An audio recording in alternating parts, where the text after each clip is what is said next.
কাকে ঢিল দিল রে? এক তো আমাকে বল ঢিল দিলি, এখন আবার তুই নাকাচ্ছিস।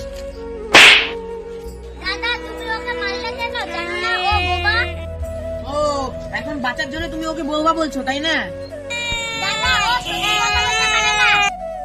হাট, মিথ্যা কথা বলছিস কেন? আরে এখানে কি হয়েছে? আরে দাদা, এই ছেলেটা কি সত্যি বোবা? হ্যাঁ, ও সত্যিই বাবা, ও কথা বলতে পারে না। কেন, কি হয়েছে? ভাই কাঁদিস না, আমাকে ক্ষমা করে দে। আমি জানতাম না যে তুই বোবা। আর তাছাড়াও এভাবে তোদের রাস্তা খেলাটা ঠিক হয়নি, কোনো দুর্ঘটনা ঘটে যেতে পারতো। শুনলি তো, এরপরে যে রাস্তাঘাটের খেলা না হয় মনে জানে থাকে।